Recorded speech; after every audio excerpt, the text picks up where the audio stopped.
નમસ્કાર વિદ્યાર્થી મિત્રો, હું છું પીએમ સર. શ્રી ગણેશ ક્લાસીસમાં દરેક વિદ્યાર્થીનું સ્વાગત છે. વિદ્યાર્થી મિત્રો, આજે આપણે વાત કરવાના છે ઇકોનોમિક્સનો પાર્ટ 2, જે વિડીયો છે તમારા માટે બોર્ડમાં પૂછેલા ટૂંકમાં ઉત્તર. અને જે વિદ્યાર્થીઓએ ખાસ બોર્ડમાં પૂછાયેલો છે ઇકોનોમિક્સનો પાર્ટ 1નો વિડીયો ન જોયો હોય તો પહેલાં તમે ડિસ્ક્રિપ્શન બોક્સમાં જઈને ફટાફટ પહેલાં પાર્ટ 1 જુઓ, કારણ કે મેં તમને બ્લુપ્રિન્ટ સમજાવેલી છે. બ્લુપ્રિન્ટ પ્રમાણે તમારે 16 પ્રશ્ન પૂછાશે સેક્શન સીમાં, પરંતુ તમારે માત્ર 12 ક્વેશ્ચન લખવાના છે.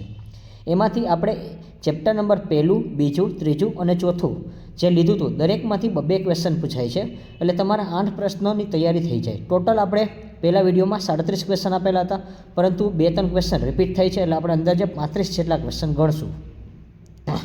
ત્યાર પછી આપણે વાત કરી તો એમાં બ્લુપ્રિન્ટ પ્રમાણે ચેપ્ટર નંબર 5માંથી 1 જ ક્વેશ્ચન પૂછાશે. ચેપ્ટર નંબર 6માંથી વિદ્યાર્થી મિત્રો 3 ક્વેશ્ચન પૂછાવાના છે.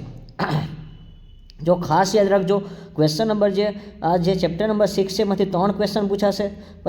ત્યાર પછી 9મું ચેપ્ટર છે એમાંથી 2 પ્રશ્ન પૂછાશે, અને ત્યાર પછી 10 અને 11 છે બંનેમાંથી 1 ક્વેશ્ચન પૂછાશે. જો તમે બ્લુપ્રિન્ટનો વિડીયો ન જોયો હોય, એટલે કે ઇકોનોમિક્સનો પાર્ટ 1નો વિડીયો ન જોયો હોય, તો ફટાફટ પહેલાં ડિસ્ક્રિપ્શન બોક્સમાં જઈને પાર્ટ 1નો વિડીયો જોઈ લ્યો. બ્લુપ્રિન્ટ પ્રમાણે આપણે પ્રિપેરેશન કરવાની છે એટલા માટે. અને આઈએમપી ક્વેશ્ચન ટોટલ આપણા 2 માર્કના છે એ 65 થશે, કારણ કે અમુક ક્વેશ્ચન 2-3 વાર રિપીટ થતા હોય છે, એટલે ટોટલ આપણે 70 થશે. પહેલા વિડીયોમાં 37 છે, અત્યારે જે વિડીયો છે લોન્ચ કરો છો એમાં 33 આવશે. ટોટલ સરવાળો કરશો 70 થશે. પરંતુ હા, અમુક ક્વેશ્ચન વારે રિપીટ થાય છે એટલા માટે તેમાં આપણે 65 જેટલા ક્વેશ્ચન ગણશું, અને આમાંથી તમારે આરામથી જે 16 ક્વેશ્ચન છે આવી જ જશે. અને હા, તમે 50 ક્વેશ્ચન જો પણ તમે રીડ કરી લેશો બ્લુપ્રિન્ટ પ્રમાણે, તો તમારે આરામથી 12 ક્વેશ્ચન આ જ પીડીએફમાંથી આવી જશે, કારણ કે દરેક વખતે બોર્ડમાં મોસ્ટ ઇમ્પોર્ટન્ટ પૂછાયેલા હોય છે, એ જ ક્વેશ્ચન આપણે રજૂઆત કરેલા છે.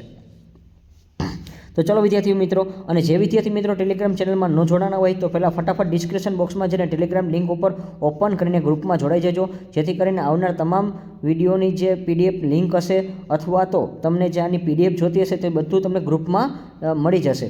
તો ચલો વિદ્યાર્થી મિત્રો, હવે શરૂઆત કરી. જો કયા ક્વેશ્ચન કેવી રીતે લખવા તેની સમજૂતી આપીશ. 2 માર્કમાં માગ્ય મુજબ જ લખવાનું હોય છે. બહુ ખોટા વધારે પડતા જવાબ લખશો તો તમારો સમય છે વેડફાશે અને પેપર પૂરું નહીં થાય. તો હવે ક્વેશ્ચન નંબર 1ની વાત કરી. ટૂંકનોંધ પ્રધાનમંત્રી રોજગાર યોજના. જો ભાઈ ટૂંકનોંધ લખવાની છે પ્રધાનમંત્રી રોજગાર યોજના વિશે. તો અહીંયા તમારે આ સેક્શન બી છે કે 1990ના દશકામાં પ્રધાનમંત્રી રોજગાર યોજના શરૂ કરવામાં આવી. તો એક તો યાદ રાખો ભાઈ, રોજગાર જે છે, રોજગાર વિનિમય જે છે એ ક્યારે શરૂઆત કરેલી છે? 1990માં. તેનો મુખ્ય હેતુ શિક્ષિત બેરોજગારને મદદ કરીને સ્વરોજગાર પૂરું પાડવાનો છે. બસ આટલું જ તમારે લખવાનું છે, બીજું કાંઈ નથી લખવાનું. કે ભાઈ ક્વેશ્ચન નંબર 2, ગરીબીનો આધુનિક અભિગમ સમજાવો. તો જો ભાઈ, ગરીબી એ આધુનિક અભિગમ બિન આવક ગરીબીનો ખ્યાલ સમજાવે છે. જો ભાઈ શું સમજાવે છે? બિન આવક ગરીબીનો ખ્યાલ સમજાવે છે. આધુનિક અર્થશાસ્ત્રીઓના મતે આવક ગરીબી એ ગરીબીનું એક મહત્ત્વનું પાસું છે, પરંતુ માનવ જીવનને એક નાના હિસ્સાનો એક ખ્યાલ આપે છે. હવે સારું જીવન જીવવા માટે આપણે લઘુત્તમ જરૂરિયાત કઈ છે? ખોરાક, કપડાં, સારું રહેઠાણ, શિક્ષણ, આરોગ્ય, સ્વચ્છતા, પીવાનું પાણી, આ બધું આપણે જ્યારે ધ્યાનમાં લઈ છે, એટલે આ આરોગ્યની પ્રાથમિક જરૂરિયાત કહેવાય છે. ત્યાર પછી ગરીબોનો મૂળ ખ્યાલ મેળવવા ફક્ત આવકના સંદર્ભમાં વિચાર ન કરતા માનવ જીવનના વિકાસ માટે જરૂરી બાબત. તો જો ભાઈ, માનવ વિકાસના માટે કઈ બાબત જરૂરી છે? તો કે માનવ વિકાસ માટે જ્ઞાન જરૂરી છે, પછી લાંબુ અને સ્વાસ્થ્ય જીવન જરૂરી છે, એટલે આરોગ્ય છે એ સારું હોવું જોઈએ, જીવન ધોરણ છે એ સારું હોવું જોઈએ, વ્યક્તિ કેવો સ્વતંત્રતા હોવો જોઈએ, તકોની ઉપલબ્ધતા, જે તક મળે છે એ ઝડપી લેવાય જોઈએ, પસંદગીઓ, સ્વાભિમાન હોવો જોઈએ, ગૌરવપૂર્ણ જીવન જીવવાનું, આ બધું માનવ જીવનના વિકાસ માટે જરૂરી છે. તો વિદ્યાર્થી મિત્રો, આમાંથી તમારે 2 પોઈન્ટ લખવાના છે. એક તો હું તમને કહું એ લખજો કે ભાઈ બિન આવક ગરીબીનો ખ્યાલ શું સમજાવે છે, કે માનવ જીવનનો એક શું છે, મહત્ત્વનો ભાગ છે. પછી લઘુત્તમ જરૂરિયાત, તો કે એમાં પાયાની જરૂરિયાત કેવી છે? રહેઠાણ, કપડાં, શિક્ષણ, આરોગ્ય, સ્વચ્છ પીવાનું પાણી. આમાંથી 3 થી 4 નામ લખવાના. અને લાસ્ટમાં તમારે લખવાનું માનવ જીવનના વિકાસ માટે જ્ઞાન, સ્વાસ્થ્ય, સારું જીવન, સારી ઉચ્ચ લાયકાત, પછી જે તક મળે છે તેને ઝડપવાની છે. આ રીતે તમારે એમાંથી 3 થી 4 મુદ્દા લખવાના છે. અને લાસ્ટમાં આ કાંઈ ન લખો તો ચાલશે. યુએનડીપી છે, એચડીઆઈ છે, પછી એચપીઆઈ છે, આ બધા શું છે? જ્ઞાન અને આરોગ્યમાં જીવન ધોરણમાં શું આપે છે? સારો સુધારો આપે છે. તો આ બધું એટલું બધું ડીપમાં ન લખતા, ત્યાર પછી ક્વેશ્ચન નંબર 3ની વાત કરીએ, પ્રધાનમંત્રી જનધન યોજનાનો મુખ્ય હેતુ શું છે ભાઈ? જો 28 ઓગસ્ટ 2014ના રોજ આ એક તો યોજના શરૂ થઈ છે. MCQમાં પણ પૂછાશે, VSQમાં પણ પૂછાશે. ખાસ યાદ રાખજો ભાઈ કે જનધન યોજનાવાળો ક્વેશ્ચન 2025ની એક્ઝામમાં આવશે ને આવશે. 28 ઓગસ્ટ 2014ના રોજ શરૂ કરવામાં આવી. સૂક્ષ્મ ધિરાણ અને બેન્કિંગ સુવિધા દ્વારા ગરીબોના મૂળમાં ઘા કરવા માટે આ યોજના શરૂ કરવામાં આવી. આ યોજનાનો પ્રથમ દિવસે 1.5 કરોડ ખાતા ખોલવામાં આવ્યા. જો ભાઈ રેકોર્ડ યાદ રાખજો, રેકોર્ડ કેટલો છે? 1.5 કરોડ પ્રથમ દિવસે જ ખાતા ખોલવામાં આવ્યા. 8 જાન્યુઆરી 2015 સુધીમાં 12.58 કરોડ ખાતામાં 10,590 કરોડની થાપણ છે જમા થઈ હતી. તો જો 2015 સુધીમાં કેટલા ખાતા થઈ ગયા? 12.58. અને ખાતામાં રોકડ કેટલી મળી? 105 અને 90. એવી રીતે યાદ રાખશો તો પણ ચાલશે. ત્યાર પછી આપણે આગળ વાત કરીને વિશેષતા શું છે? તો કે આ ખાતું છે શૂન્ય બેલેન્સથી ખોલવામાં આવે છે. એટલે કોઈ પણ જાતના રકમ તમારા પાસે લેવામાં આવતી નથી. આ ખાતું ખોલ્યા બાદ 5 મહિના પછી તેમાંથી 5,000નો ઓડી એટલે ઓવરડ્રાફ્ટ પણ મળી શકે છે. એટલે તમારે પૈસા ઉપાડવા હોય તો તમે ઉપાડી શકો છો. પણ કેટલા મહિના પછી? 5 મહિના પછી જે વ્યક્તિએ ખાતું ખોલાવ્યું હોય એ વ્યક્તિને પૈસાનો લાભ મળે છે. 26 જાન્યુઆરી 2015 પહેલાં ખાતું ખોલનારને જીવન વીમાનો લાભ પણ આપવામાં આવે છે. એટલે જો એટલે એક ઓફર રાખી હતી કે 26 જાન્યુઆરી 2015ના રોજ જે લોકો ખાતું ખોલાવશે એને વીમો છે એ મફત કરી દેવામાં આવશે. એટલે લોકો છે એ પ્રેરિત થાય ખાતું ખોલાવવા માટે. અને આ યોજના મૂળભૂત હેતુ લોકોને બેન્કિંગ સુવિધાનો મળવાનો હતો એટલા માટે. અને RBIના અહેવાલ મુજબ 15 ઓગસ્ટ 2018 સુધીમાં ખાતાની સંખ્યા 32 કરોડ હતી. પણ RBI જ્યારે સરેરાશ કર્યું ત્યારે 32 કરોડ થઈ ગઈ અને 70,000 કરોડ જમા થયા હતા. અને આનું જે સંચાલન છે એટલે આનું આયોજન કોણ કરે છે? તો કે આનું સંચાલન છે આયોજન છે એ RBI દ્વારા જ થાય છે. તો જો એના હેતુ છે ખાસ યાદ રાખજો. વિશેષતા ક્યારેય પૂછાણી નથી પણ આ વખતે પૂછાય એવી શક્યતા રહેશે. ત્યાર પછી સાપેક્ષ ગરમીનો અર્થ આપો, ઉદાહરણ સાથે સમજાવો. સાપેક્ષ ગરમીનો ખ્યાલ એ સંપૂર્ણ સાચો ગણી શકાય નહીં. કારણ કે સાપેક્ષ ગરમી એ ધારી અને કે માની લેવાતી એક કલ્પના છે. જો ભાઈ એક ધારણા છે. અને નિરપેક્ષ ગરમીના ખ્યાલમાં પાયાની જરૂરિયાતનો સમાવેશ થાય છે. ભાઈ નિરપેક્ષમાં કેનો સમાવેશ થાય છે? પાયાની જરૂરિયાત. જે પાયાની જરૂરિયાત આપણે જોઈ, ખોરાક, શિક્ષણ, રહેઠાણ, મકાન, પીવાનું સ્વચ્છ પાણી.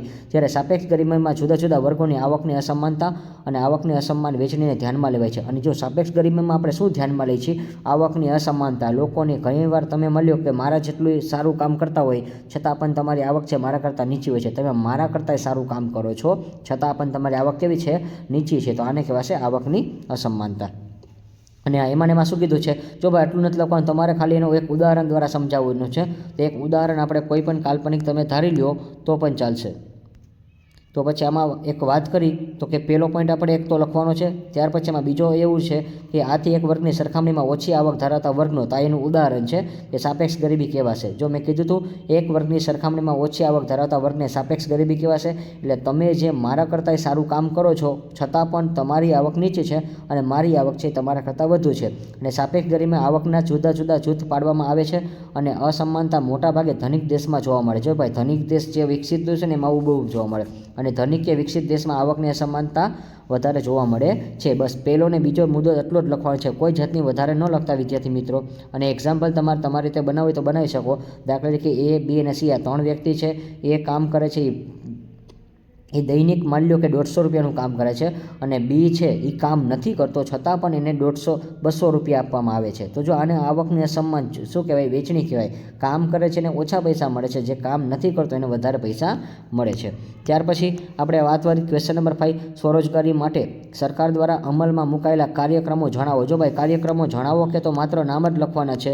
તો કોઈ જાતની આવી રીતે લખવાની કોઈ વધારે પડતું માહિતી ન લખતા. કારણ કે જો એવું કીધું જ છે ખાસ કરીને સ્વરોજગારી માટે સરકાર દ્વારા અમલમાં મૂકેલા કાર્યક્રમ જણાવો. શું કીધું છે? જો ભાઈ જણાવો શબ્દ આમાં નથી, પરંતુ જે બોર્ડની બ્લુપ્રિન્ટ પ્રમાણે એકવાર આ ક્વેશ્ચન પૂછ્યો હતો 2 માર્કમાં છે. એટલે માત્ર જણાવવાનું જ હોય છે.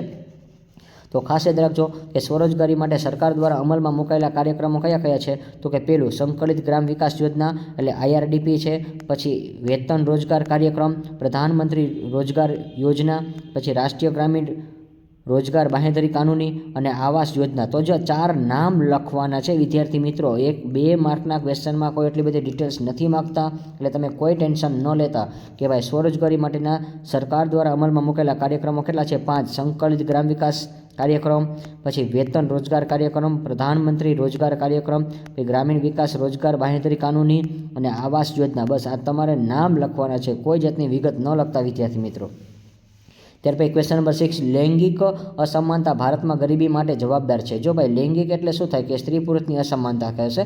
ભારતમાં સ્ત્રી પુરુષ વચ્ચે પ્રાચીન કાળથી અસમાનતા જોવા મળે છે. સ્ત્રીઓની સરખામણી એ પુરુષો વધુ અધિકારો મેળવે છે, જ્યારે સ્ત્રીઓનું સામાજિક શોષણ થાય છે અને અનેક સ્ત્રી કુપોષણ ભોગ બને છે, જેને કારણે પોતાનું સુખી જીવન છે એ જીવી શકતી નથી.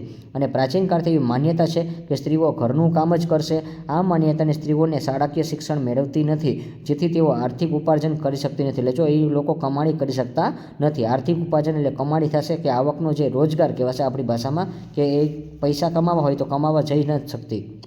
અને પુરુષોની સરખામણીમાં સામાજિક વિકાસથી વંચિત રહે છે, એટલે પુરુષ જેટલો વિકાસ થઈ શકતો નથી. પરંતુ આજના જમાનામાં ખૂબ જ આમાં ફેરફાર આવ્યો છે. મોદી સાહેબે જ્યારથી આપણે એક સૂત્ર લાગુ પડ્યું તો બેટી બચાવો બેટી પઢાવો, ત્યારથી આપણે ઘણા બધા ઇમ્પ્રુવમેન્ટ જોવા મળે છે. અને આજે આપણે જ્યારે વસ્તીનું પ્રમાણ જો સરખામણી 10,000 પુરુષોએ, તો સ્ત્રીઓની સંખ્યા ઓલરેડી અત્યારે વધી ગઈ છે આપણા કરતાં. એટલે ખાસ યાદ રાખજો, પુરુષો કરતાં સ્ત્રીઓની સંખ્યા હાલમાં હમણાં વધી ગઈ છે. તો આવું પણ તમને પૂછાઈ શકે છે, કારણ કે જનરલ નોલેજ હોય છે ભાઈ. ઇકોનોમિક્સમાં એકાદ માર્કનું મૂકી પણ દેશે, એટલે ખાસ તમે તૈયારી કરીને જજો કે હાલમાં જે છે, જ્યારે વસ્તી ગણતરીમાં આપણે જો ટૂંકમાં એ લોકોએ સરેરાશ માપ્યું હતું તો સ્ત્રીઓની સંખ્યા વધારે હતી.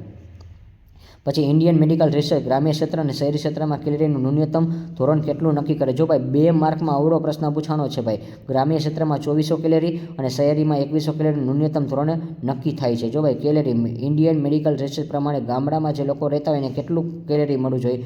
2400 અને શહેરમાં 2100. પછી ક્વેશ્ચન નંબર 8, સ્વરોજગારી માટેના કાર્યક્રમોના 6 કાર્યક્રમોમાં સમાવેશ થાય છે. જો ભાઈ સ્વરોજગાર માટેના કાર્યક્રમો છે, 6 કાર્યક્રમો સમાવેશ થાય. તો ઓલરેડી આપણે ક્વેશ્ચન આવી ગયો છે, જે રિપીટેડ ક્વેશ્ચન છે. આપણે બતાવી દો તમને વિદ્યાર્થી મિત્રો. ક્વેશ્ચન નંબર આ જે છે રિપીટેડ ક્વેશ્ચન છે. ક્વેશ્ચન નંબર 5 છે, એ પણ સ્વરોજગારી માટેના કાર્યક્રમો છે. માત્ર મેં કીધું હતું નામ પાકા કરજો, બીજી કોઈ વસ્તુ પાકું ન કરતા. તો ક્વેશ્ચન નંબર 8 છે, એ ઓલરેડી 5મામાં પૂછાઈ ગયેલો છે, એ જ છે. પછી ક્વેશ્ચન નંબર 9, નરેગા અને મનરેગા અથવા, જો ભાઈ એમાં અથવા કીધું હોય છે તો બેમાંથી એક તમારે સમજાવવાનું છે. નરેગા અને મનરેગા ઓમ જોવો તો બે એક જ થશે, ખાલી એક મનરેગા નામ આગળ આવી જાય છે. પણ આપણે વાત કરી કે ભાઈ એનું નામ છે એ ચેન્જ કરવામાં આવ્યું હતું 2006માં રાષ્ટ્રીય ગ્રામીણ રોજગાર બાંહેધરી કાનૂની, એટલે નરેગા. જો ભાઈ ગ્રામીણ છે, ગ્રામીણ એટલે શું આવશે? નરેગા, કે ગ્રામીણ રોજગાર બાંહેધરી કાનૂની શરૂ કરવામાં આવી. જો ભાઈ નરેગા ક્યારે શરૂઆત થઈ હતી? 2006માં. ભારતમાં 50 જિલ્લામાં વસતા ગ્રામીણ લોકોને રોજગારી પૂરી પાડવાના હેતુથી આ યોજના શરૂ કરવામાં આવી. જો આ યોજનાનો હેતુ શું છે કે ગામડામાં જે લોકો પછાત વર્ગના લોકો રહેતા હોય છે એને રોજગારી મળે. અને 2 ઓક્ટોબર 2009થી આ યોજનાનું નામ બદલવામાં આવ્યું અને મહાત્મા ગાંધી રાષ્ટ્રીય ગ્રામીણ રોજગાર ગેરંટી એક્ટ મનરેગા કરવામાં આવ્યું છે. જો ભાઈ આટલું ખાસ તમે યાદ રાખજો, અને બહુ સિમ્પલ છે, યાદ રહી જાય છે કે 2006માં શું હતું કે રાષ્ટ્રીય ગ્રામીણ રોજગાર બાંહેધરી હતું. અને હા, જેનો મુખ્ય હેતુ શું છે? પછાત વર્ગના લોકો હોય, ગામડામાં રહેતા હોય તે લોકો રોજગારી પૂરું પાડે.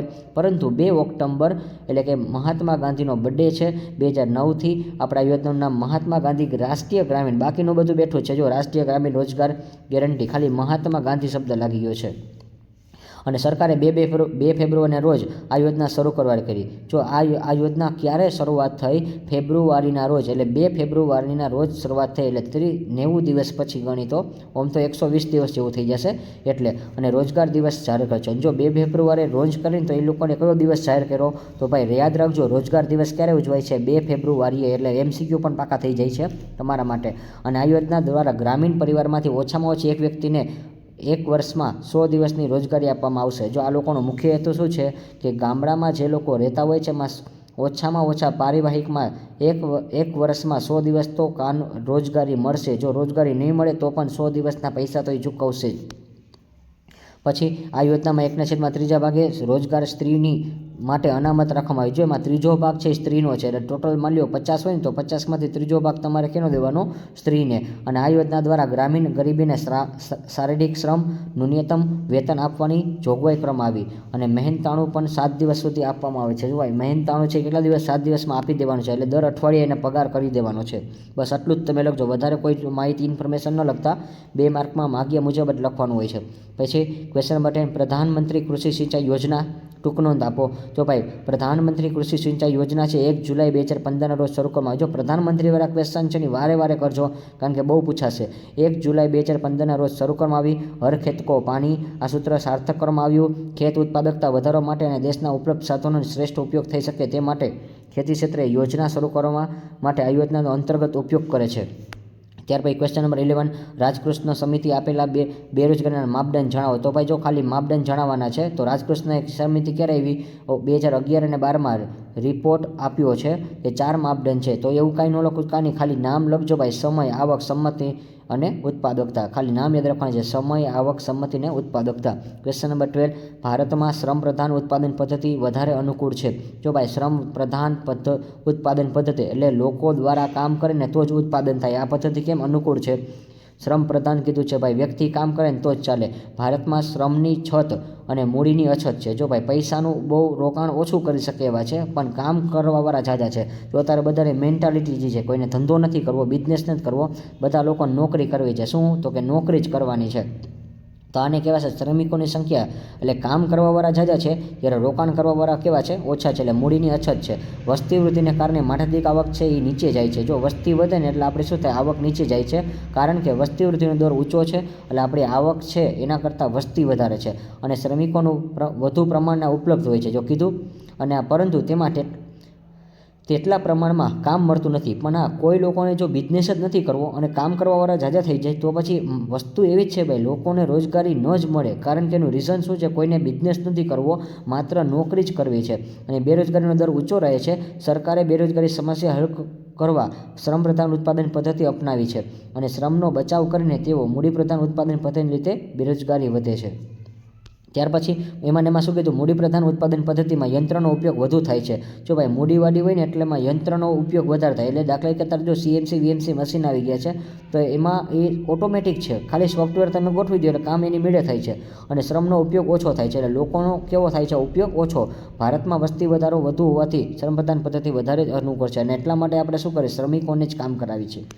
પછી ક્વેશ્ચન નંબર 30, પંડિત દીનદયાળ ઉપાધ્યાય ગ્રામ જ્યોત યોજના એટલે DUGJY એનો મુખ્ય ઉદ્દેશ શું છે? તો કે 24x7 એટલે સતત 7 દિવસ વીજળી ઉપલબ્ધ કરવાનો છે. જો ભાઈ એનો મુખ્ય ઉદ્દેશ શું છે? યાદ રાખજો કે 24 × 7 એટલે કે 24 કલાક અને 7 દિવસ સતત વીજળી છે ઉપલબ્ધ કરશે. અને અગાઉ ચાલતી ગ્રામીણ વિદ્યુતકરણ યોજનાને સ્થાને દીનદયાળ ઉપાધ્યાય ગ્રામ યોજના શરૂ કરવામાં આવી. જો પહેલાં જે વિદ્યુત હતું એ બદલી ગયું, હવે એની જગ્યાએ દીનદયાળ આવી ગયું. કયું આવી ગયું? દીનદયાળ ઉપાધ્યાય ગ્રામ જ્યોતિ યોજના શરૂ કરવામાં આવી છે. પછી ક્વેશ્ચન નંબર 40 બધાને આવડી જાય છે. ઘર્ષણજન્ય બેરોજગારીનો અર્થ આપો. જૂની ઉત્પાદન પદ્ધતિ ટેકનોલોજીને સ્થાને નવી ઉત્પાદન પદ્ધતિ ટેકનોલોજી આવતા જેટલા સમય માટે વ્યક્તિ બેરોજગાર રહે છે તેને ઘર્ષણજન્ય બેરોજગારી કહે છે. અને હા, હવે આગળ શું કીધું? જો ઓલું બધું વધારાનું ન લખતા વિદ્યાર્થી મિત્રો, હું જેટલું સમજાવું એટલું જ લખજો. અને આથી જૂની ઉત્પાદન પદ્ધતિ કામ કરનાર વ્યક્તિએ એકમો બંધ થતાં કામ કરનાર શ્રમિકો બેરોજગાર બને છે. આવા બેરોજગાર શ્રમિકો નવા ઉત્પાદન પદ્ધતિ એકમ ન શીખે ત્યાં સુધી બેરોજગાર રહેવું પડે છે. વિકસિત દેશમાં નવી ઉત્પાદન પદ્ધતિ બહુ ઝડપથી બદલાતી હોવાથી તેમાં બેરોજગારીનું પ્રમાણ વધુ હોય છે.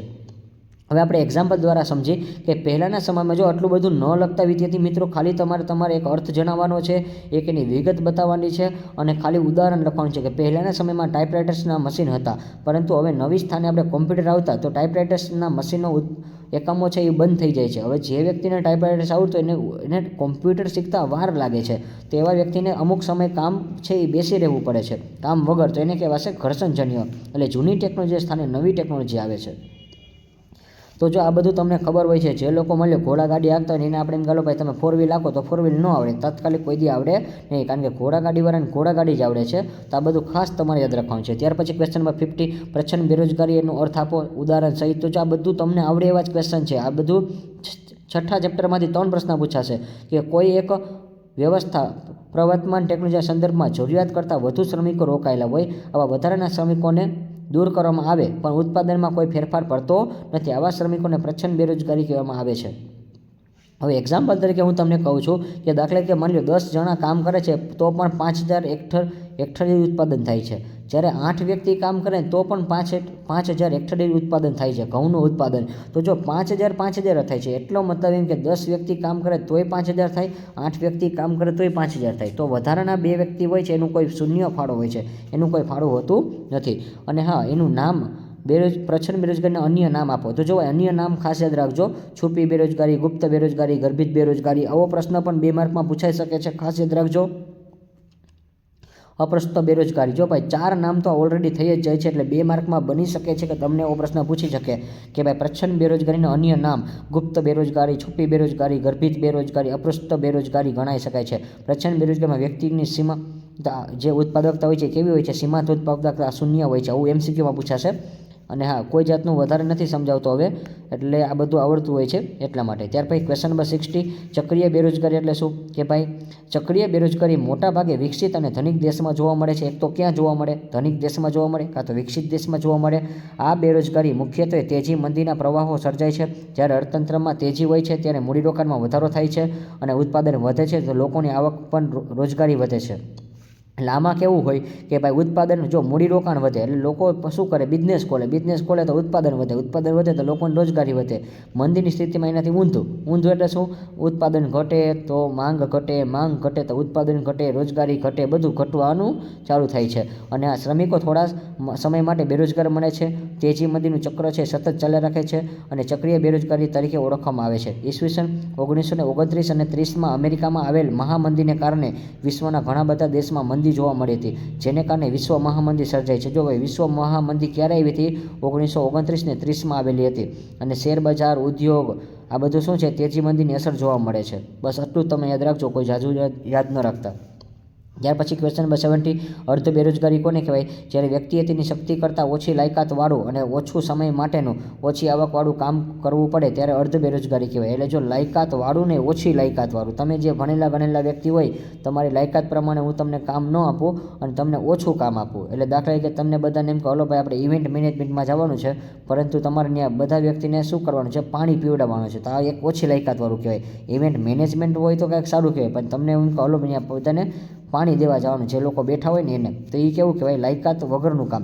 જ્યારે કોઈ એક ફેક્ટરીમાં કારીગરને માત્ર 4 કલાકનું કામ મળે અને અર્ધ બેરોજગારી કહેવાય. જો ભાઈ તમને કામે અડધું મળે છે અને નામમાં જ અડધું છે. ગ્રામ્ય વિસ્તારમાં જોઈએ તો ખેત મજૂરોને માત્ર પાકની વાવણી અને પાકની કાપણીના સમયે જ કામ મળે છે. બાકીના સમય માટે કામ વગર બેસી રહેવું પડે છે અને એને અર્ધ બેરોજગારી સ્થિતિ કહેવાય છે.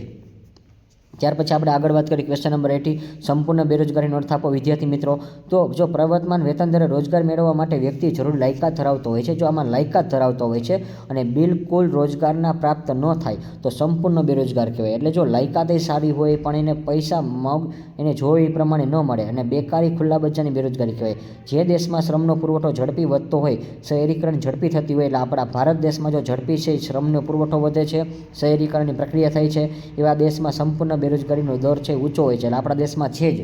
અને આ પ્રકારની બેરોજગારી ગામડા કરતાં વધુ શહેરમાં હોય. જો કીધું, મોટાભાગના ખુલ્લા બેરોજગાર ગામડામાંથી શહેર તરફ કામમાં શોધમાં આવે છે અને બેરોજગારમાં મોટાભાગની શિક્ષિત અને તાલીમ વગરના વ્યક્તિઓ હોય છે. અને આમાં જો બેરોજગારીનું પ્રમાણ 15 થી 25 વર્ષની યુવાન જૂથ હોય છે વધુ હોય છે. જો આમાં ઉંમર કેટલી છે? 15 થી 25 વર્ષના જે ઉંમરવાળા હોય ને એ લોકો છે કામ નથી કરી શકતા. આવા લોકો છે બેરોજગાર હોય છે. ઈચ્છાશક્તિ હોય છે છતાં પણ એને કામ મળતું નથી. ત્યાર પછી ક્વેશ્ચન નંબર 90, વિદેશ વેપાર માટેના કારણ જણાવો. જો માત્ર નામ લીધું છે, નામ જ લખ્યું છે, તો દેશમાં ઉપલબ્ધ ઉત્પાદનમાં સાધનોનો તફાવત છે, ઉત્પાદન ખર્ચ, ટેકનોલોજી પ્રગતિ, શ્રમ વિભાજન અને વિશિષ્ટીકરણ. જો ખાલી નામ લખજો ભાઈ.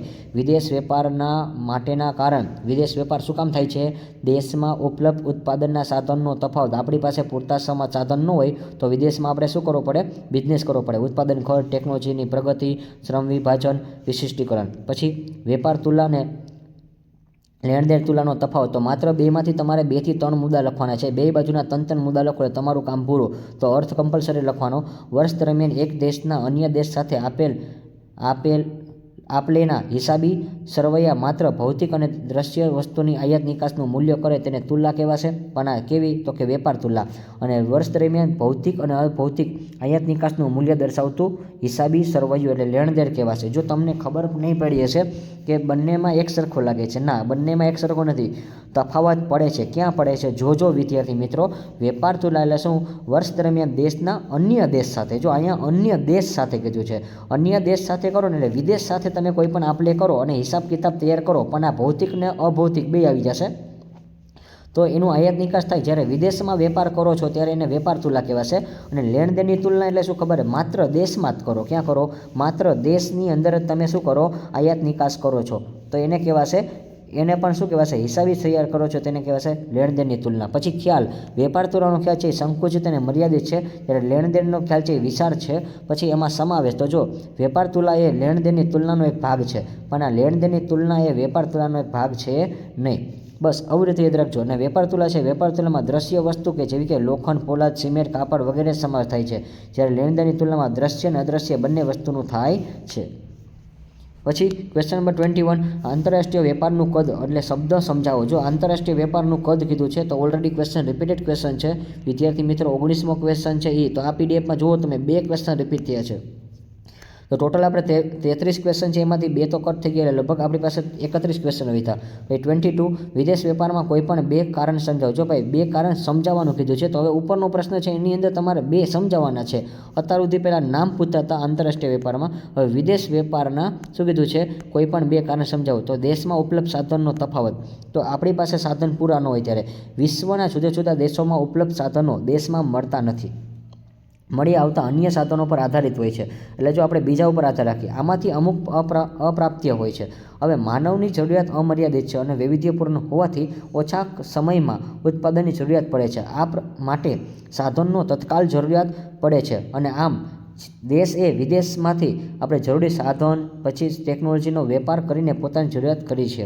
અને ઉત્પાદન ખર્ચ એટલે શું? સાધન અને સંશોધન કેટલાક પ્રમાણમાં ઉપલબ્ધ છે તેના આધારે વસ્તુ અને સેવાનું ઉત્પાદન ખર્ચ નક્કી થાય છે.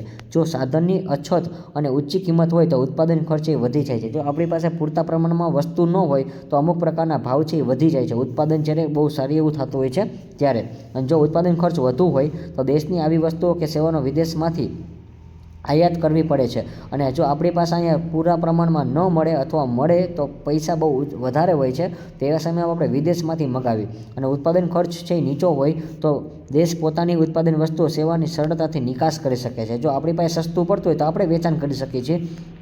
પછી એમાં ટેકનોલોજીનું કીધું છે, પ્રગતિનું કીધું છે. તો બધા નથી સમજાવવાના, માત્ર 2 જ સમજાવવાના હોય છે. 4 છે એના તમારે એમાંથી 2 કારણ સમજાવવું કીધું છે તો 2 જ સમજાવજો.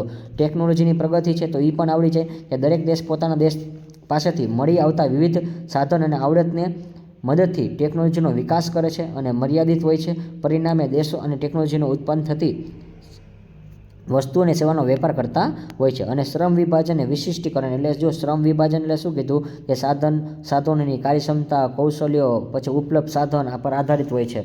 વસ્તુ અને સેવાનું ઉત્પાદન થતું હોય છે અને આ રીતે મળતા ઉત્પાદનના વારંવાર પુનરાવર્તન થતું હોવાથી ગુણવત્તાયુક્ત અને આવડતના આધારે વધારો થાય છે અને નવી વસ્તુ અને સેવાના ઉત્પાદનમાં વિશિષ્ટીકરણનો લાભ શક્ય બને છે. જો તમને વધારે કંઈક આવડતું હોય, નવું તમે શીખતા જાઓ તો તમે વિશિષ્ટીકરણનો લાભ આપી શકો છો. પણ આમાં તમારે 4 નામ પાકા કરજો. આ ક્વેશ્ચન છે મોસ્ટ ઇમ્પોર્ટન્ટ છે વિદ્યાર્થી મિત્રો. જોઈ તો 3જી વાર પૂછવાનો છે, પણ 3જી વારમાં માત્ર આપણે એવું કીધું 2 કારણ સમજાવો. એને વિદેશ વેપાર કહેવાશે અથવા આંતરરાષ્ટ્રીય વેપારનું કદ કહેવાશે. તો બંને પ્રશ્નો ખાસ એકવાર પાકા કરી લેજો. પ્રશ્ન પાકા કરજો, જવાબ તો એક જ છે. ક્વેશ્ચન નંબર 23, લેણદેણની તુલનાને અસર કરતા કોઈ પણ 4 પરિબળો સમજાવો. જો ભાઈ લેણદેણની તુલના આપણે ઓલરેડી ઓમાં આવી ગયું છે. લેણદેણની તુલના એટલે આયાત, નિકાસ, મૂડીની ફેરફાર, સાધનની, પછી મૂડી રોકાણની, એ બધું જો લેણદેણની તુલના આપણે ઉપર અહીંયા તફાવતમાં આવી ગયો છે વિદ્યાર્થી મિત્રો. અહીંયા જે છે ને એ જ આપણે અહીંયા લખેલું છે. તો સેમ વસ્તુ છે, તફાવતમાં જો તમે પાકો કર્યો હોય તો અહીંયા આવડી જ જશે.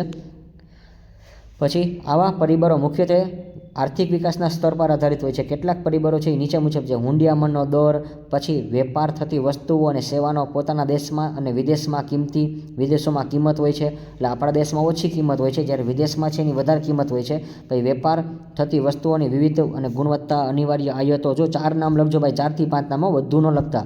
પછી દેશના આર્થિક વિકાસનું સ્તર, વેપાર પર રાજકીય અને કાયદાકીય અંકુશ, અને હા, વેપારને આધારે અપાતી સવલતો, વાહન વ્યવહાર, સંદેશો, અન્ય માળખાકીય સુવિધા.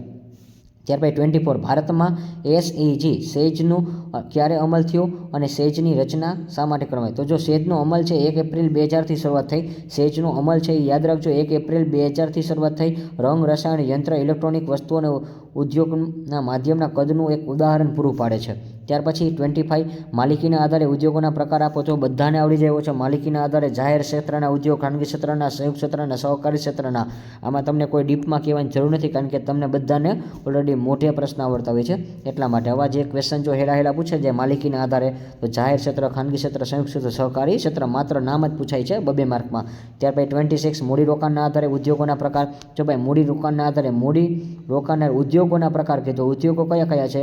ટચુકડા ઉદ્યોગ, ગૃહ ઉદ્યોગ, નાના પાયાના ઉદ્યોગ, મધ્યમ અને મોટા પાયાના ઉદ્યોગ. તો ચારે નામ ખાસ લખી લેવાના છે. અને જો પોઈન્ટવાળા હોય ને ખાસ પાકા કરવા, કારણ કે એમાં ડિટેલ્સનું આવે, ખાલી પોઈન્ટ જ આવે તો પોઈન્ટ જ લખવાના. 27 નાના પાયાના ઉદ્યોગોને વિકેન્દ્રીકરણ કઈ રીતે ઉપયોગી છે? મોટા પાયાના ઉદ્યોગોને ધનિક વર્ગ દ્વારા ચલાવે છે, તેથી સંપત્તિનું કેન્દ્રીકરણ એક જ જગ્યાએ થાય છે. એટલે મોસ્ટ ઓફ સંપત્તિ કેન્દ્રીકરણ એટલે શું કે એક જ વ્યક્તિ, દાખલા કે હું કરોડપતિ હોય તો હું જ પૈસા રોકું, બીજું કોઈ રોકી શકે નહીં. તો માત્ર અહીંયા જે લોકો નોકર આવતા હોય 100 કર્મચારી, એને કાંઈ ફાયદો ન થાય. માત્ર કર્મચારીને ફાયદો ન થાય, પરંતુ માલિકને ફાયદો થાય. માત્ર ફાયદો કોને થાય? માલિકને. કર્મચારીને કાંઈ ફાયદો નથી થતો, એને કહેવાશે કેન્દ્રીકરણ. અને જ્યારે નાના પાયાના ઉદ્યોગોમાં મૂડીરોકાણ ઓછું હોવાથી લોકો ઉદ્યોગ ચલાવે છે, વળી તેમાં કેટલાક લોકો રોજીરોટી માટે કરે છે, એટલે ડેઇલીનું પોતાનું જીવન ગુજારે છે, અને આવક અને અન્ય લોકો થી વિકેન્દ્રીકરણની થાય છે. અને વિકેન્દ્રીકરણથી વિભિન્ન ક્ષેત્ર રહેલા સંશોધનો, સુષુપ્ત અથવા નિષ્ક્રિય સાધનો શક્ય બને છે. દેશનું કુલ ઉત્પાદન વધે છે. જો ભાઈ લોકોની આવક જો હંમેશા વધે ને તો એમાં મોટા લોકો કમાઈને એમાં ફાયદો ન થાય, નાના કમાઈને એમાં આપણો દેશ છે એ વધારે ચાલે છે. અને સમગ્ર દેશમાં ઉત્પાદનના લાભો સરખા પ્રમાણમાં વેચવાથી સાચા અર્થે વિકેન્દ્રીકરણ છે એ શક્ય બને છે. જો વિકેન્દ્રીકરણને જોવું જોઈએ હંમેશા દેશમાં. પછી ક્વેશ્ચન નંબર 28 ઉત્પાદિત વસ્તુના સ્વરૂપના આધારે ઉત્પાદનના પ્રકાર જણાવો. જો ભાઈ માત્ર જણાવો છે તો નામ લખજો અને ડિટેલ્સમાં 1-2 વસ્તુ લખજો, બહુ ઝાઝું ન લખતા. તો ઉત્પાદનના મુખ્ય કેટલા પ્રકાર છે? માત્ર 2 પ્રકાર. જો 2 પ્રકારના ખાલી નામ લખશો તો માર્ક તો પૂરા જ મળશે. વપરાશી વસ્તુ અને અર્ધ તૈયાર વસ્તુઓ. વપરાશી વસ્તુ એટલે શું? જે વસ્તુઓ લોકોની પ્રત્યક્ષ જરૂરિયાતો સંતોષે છે તેવી વસ્તુને વપરાશી વસ્તુ કહેવાય. આવી વસ્તુનું ઉત્પાદન કરતા ઉદ્યોગોને વપરાશી વસ્તુ કહેવાય. એટલે જો ઘી છે, તેલ છે, આપણે કાંઈ બનાવતા નથી, ડાયરેક્ટ વપરાશ જ કરીએ છીએ. શેમ્પૂ છે, પાવડર છે, આ બધું શું છે? લોકોની જરૂરિયાત છે, સંતોષે છે અને વપરાશી વસ્તુ કહેવાય છે. આનું એક એક્ઝામ્પલ લખી નાખવાનું 2 થી 3. પછી અર્ધ તૈયાર એટલે શું? જે વસ્તુનું ઉત્પાદન અર્ધ સ્વરૂપે થયું હોય, એટલે એવી વસ્તુ જેનું ઉત્પાદન છે એ થયું છે, પરંતુ ઉત્પાદન વધુ એક તબક્કા બાકી હોય, પરંતુ જો છેલ્લું કામ બાકી હોય છે, એવા પ્રકારને અર્ધ વસ્તુ કહેવાશે. અને આ પ્રકારની વસ્તુનું ઉત્પાદન કરતા એકમો અર્ધ તૈયાર કહેવાશે. દાખલા તરીકે સૂતર છે, લોખંડના પતરા છે, યંત્ર છે. જો લોખંડના પતરા એટલે શું? પતરા બનાવે, પણ પતરા મારવા તો કોઈક વ્યક્તિને જવું જ પડે, પછી માથે કલર કામ કરાવવો પડે, આ બધું આપણે પાવડર કોટિંગ ને બધું કરાવવું પડે. એટલે પછી 29 ભારતમાં રેલવે સામેના પડકાર જણાવો. જો ભાઈ રેલવે સામેના પડકાર એટલે મર્યાદા જ કહેવાશે. પડકારને શું કહેવાશે? મર્યાદા. આધુનિક ટેકનોલોજીની અનિવાર્યતા ઘણી અપૂરતી છે. જો આધુનિક ટેકનોલોજીની અનિવાર્યતા કેવી છે? અપૂરતી છે. અને આ ક્વેશ્ચન છે મોસ્ટ ઇમ્પોર્ટન્ટ છે, માર્ચ 2025ની એક્ઝામમાં આવશે. પછી ભારતમાં અર્થતંત્રની જરૂરિયાત પ્રમાણે રેલવેની સવલતો હજી ઘણી અપૂરતી છે. વિકાસશીલ દેશ હોવાથી રેલવે માટે જરૂરી નાણાંની માંગ પૂરતી થતી નથી, અને નાણાંની તંગી અને સંચાલનની સમસ્યા ઊભી થાય છે. પછી મુસાફરોને અપૂરતી સવલતો હોય છે. પ્રાદેશિક અસમતોલ રેલવેના વિકાસ માટે નકારાત્મક અસર કહેવાય છે. એટલે ભારતમાં વસ્તીનું પ્રમાણ વધારે છે, અપૂરતી સવલતો છે, અને વિકાસ માટે શું છે? નકારાત્મક અસર છે. આપણે પૂરી અસમતુલા જળવાય છે. પછી 30 ભારતમાં વીજળી કેટલી રીતે મેળવી શકાય છે? ઉદાહરણ આપો. તો કે જો thermal power, hydro power, nuclear power અને અન્ય પવનચક્કી અને સૂર્યચક્કી. પણ એના ઉદાહરણે કીધા છે કે થર્મલ પાવર છે કેનાથી મેળવાય? તો કે કોલસા દ્વારા મેળવાય. હાઇડ્રો પાવર છે એ પાણી દ્વારા મપાય. આ ક્વેશ્ચન પણ ઇમ્પોર્ટન્ટ છે, ખાસ કરજો. ન્યુક્લિયર પાવર છે એ પરમાણુ દ્વારા મેળવાય, અને પવનચક્કી અને સૂર્યશક્તિ બાયોગેસ દ્વારા થાય છે. ત્યાર પછી 31 માનવ મૂડીરોકાણ કોને કહેવામાં આવે છે? માનવ મૂડીરોકાણ એટલે માનવીમાં રહેલી શારીરિક અને માનસિક શક્તિઓ વિકાસ માટે મૂડીરોકાણ કરવામાં આવે છે અને આમાં કેળવણી, શિક્ષણ, તાલીમ, સંશોધન વગેરે જેવા કરેલા મૂડીરોકાણને માનવ મૂડીરોકાણ કહેવાય. જો વિદ્યાર્થી મિત્રો તમારા મધર ફાધર તમને સ્ટડી કરાવે છે તો એક પ્રકારનું રોકાણ જ કહેવાય. તમારું શારીરિક અને માનસિક શક્તિઓનો વિકાસ થાય છે, કારણ કે તમે ભણવા જશો તો તમારામાં શારીરિક શક્તિ અને માનસિક શક્તિનો વિકાસ થશે. પણ આ કેળવણી, શિક્ષણ, તાલીમ, સંશોધન આ બધું શું છે? એક પ્રકારનું રોકાણ છે. એટલે આ ક્વેશ્ચન તમને બહુ ઇઝી છે, આવડી જાય છે. ત્યાર પછી 32 શ્રમિકોના સ્વાસ્થ્ય અને આરોગ્યના સુધારા માટે દેશના આર્થિક વિકાસ માટે ઉપયોગી બની શકે છે, સમજાવો. તો જો ભાઈ એના માટે 3 વસ્તુ છે એ મદદરૂપ છે. એક તો ઉત્પાદકતા વધતા ઉત્પાદનમાં વધારો થાય. એટલે ઉત્પાદકતા એટલે શું? હું પ્રોડક્શન વધારું તો લોકોની રોજગારી પણ વધે છે, એટલે ઉત્પાદન વધે છે. તો હાઈ ઉત્પાદકતા ક્યારે વધે? દાખલા કે હું 100 મેગીના પડીકા બનાવું છું તો આજ મારું ઉત્પાદન 100 મેગીના પડીકાનું છે, પણ કાલ સવારે મને 60 ઓર્ડર મળે તો હું 60નું ઉત્પાદન કરીશ. એટલે બંને વસ્તુ વધે. જેમ જેમ આપણી ડિમાન્ડ વધે એમ એમ આપણી પ્રોડક્ટ વધે. ભાઈ કુદરતી સંપત્તિનો વધુમાં વધુ ઉપયોગ કરી શકાય છે, પણ જો કુદરતી વસ્તુનો વધારે ઉપયોગ કરવો અને બગાડ છે અટકાવી શકાય છે. શ્રમિકોની આવકની વૃદ્ધિ થતાં જીવન ધોરણ છે ઊંચું જાય છે. જો લોકોની આવક વધે તો લોકોનું જીવન ધોરણ બદલે છે. ભાઈ 33 આરોગ્યનું મહત્વ ટૂંકમાં સમજાવો. જો ભાઈ મહત્વ છે ટૂંકમાં કીધું છે તો એક તો અર્થ WHO વર્લ્ડ હેલ્થ ઓર્ગેનાઇઝેશન વિશ્વ આરોગ્ય સંસ્થાના મત મુજબ રોગની ગેરહાજરી અને શારીરિક શક્તિમાં સારું હોય તો આરોગ્ય છે એ સ્વાસ્થ્ય કહી શકાય નહીં, પરંતુ માનવીના સંપૂર્ણ ભૌતિક, માનસિક અને સામાજિક કલ્યાણને પણ આરોગ્ય કહેવાય છે. જો માત્ર લોકો સારા હોય, તમને કંઈ બીમારી ન હોય એટલું જરૂર નથી, પરંતુ આપણે જરૂરી શું છે? માનવીનું સંપૂર્ણ ભૌતિક અસ્તિત્વ જરૂરી છે. માનવી સામાજિક જરૂરિયાત અને માનસિક જરૂરિયાત આ બધું છે તમારું વ્યવસ્થિત હોવું જોઈએ. એટલે મહત્ત્વ શું કહે છે? પહેલું સુખ તે જાતે નર્યા. જ્યારે અંગ્રેજીમાં sound mind in sound body કહેવત છે કે શિક્ષણ મનની તંદુરસ્ત પૂરી પાડે છે અને આરોગ્ય છે એ તનની તંદુરસ્તી પૂરી પાડે છે. જો શિક્ષણ છે ને એ તમારા મનમાં નવા નવા વિચાર છે એ ઉત્પન્ન કરે છે. તમે નેગેટિવ થિંકિંગ કરતા હોય તો નેગેટિવમાંથી તમને રિમૂવ કરે છે અને તમને સારા વિચાર આપે છે. અને આરોગ્ય છે એ તનની છે. તો જો અહીંયા તન છે, શિક્ષણમાં મન છે એ શુદ્ધિકરણ થાય છે, મનમાં સારા વિચાર આવે છે. જ્યારે આરોગ્ય એટલે સારું ખાવાથી આપણું તન છે એટલે અંદરની જે બોડી છે એ તંદુરસ્ત રહે છે. અને એટલા માટે જો ઇંગ્લિશમાં કીધું છે કે sound mind in sound body. પછી શ્રમિકની કાર્યક્ષમતા તેના આરોગ્ય પર આધારિત હોય છે અને શ્રમિકો વારંવાર બીમાર પડે તો કાર્ય કરી શકતા નથી. જો તમે સારો પૌષ્ટિક આહાર નહીં લો તો તમે સારું ખોરાક નહીં ખાવ તો તમે બીમાર પડશો તમે કોઈ કામ કરી શકશો નહીં. અત્યારે તમારી એક્ઝામ ચાલે છે, જો તમે બહારનું ફાસ્ટ ફૂડ ખાશો તો તમે બીમાર પડશો, અને જો બીમાર પડશો તો એક્ઝામમાં તમને બહુ પ્રશ્ન થશે. અને ઉત્પાદન અને ઉત્પાદકતા વધે છે. પછી કુદરતી સંપત્તિનો બગાડ અટકે છે અને વધુ ઉપયોગી છે. અને શ્રમિકોની આવકમાં જીવન ધોરણ. બસ આટલું જ તમારે લખવાનું છે. પણ હા, માત્ર તમે જો નામ લખશો તો પણ ચાલશે. આજે અંદરના 2-3 પોઈન્ટ છે એ પછી બહુ જ હજી કોઈ વસ્તુ વધારાની ન લખતા, બસ આટલું જ તમારે લખવાનું છે. એક આ મહત્ત્વ લખવાનું છે, કારણ કે મહત્ત્વ તમને ટૂંકમાં સમજાવ્યું એવું કીધું છે. તો માપદંડ તમારે લખવાનું નથી. અને મહત્ત્વમાં એક લાસ્ટ પોઈન્ટ આ યાદ રાખજો, તંદુરસ્તી જાળવવા માટે 2 બાબત છે જરૂરી: સમતોલ આહાર અને સારી ડૉક્ટરી સેવા. કે આહાર એટલે ખાવાનું હંમેશા ઓછું રાખવું, બહુ એટલું બધું ન ખાવું. અને હા, હેલ્થી ફૂડ ખાવું હંમેશા, અને અનહેલ્ધી ફૂડ ન ખાવું. બહારના બર્ગર, પીઝાને એવું ખાશો તો તમે બીમાર જ પડશો પરીક્ષા ટાઈમે.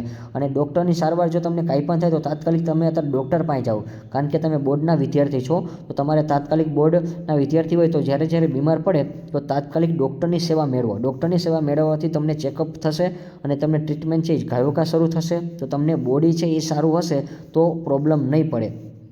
તો ખાસ વિદ્યાર્થી મિત્રો, અહીંયા જે આપણા પાર્ટ 1 ને પાર્ટ 2 છે એ કમ્પ્લીટ થાય છે. જો વિદ્યાર્થી મિત્રોએ પાર્ટ 1નો વિડીયો ન જોયો હોય તો ડિસ્ક્રિપ્શન બોક્સમાં જઈને ફટાફટ પહેલાં ટૂંકમાં ઉત્તર છે એ જોઈ લેવા.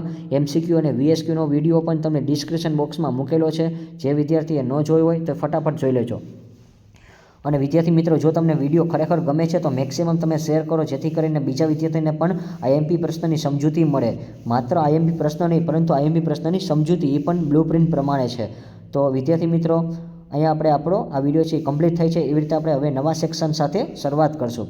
તો like this video, share this video, follow with Shri Ganesh classes.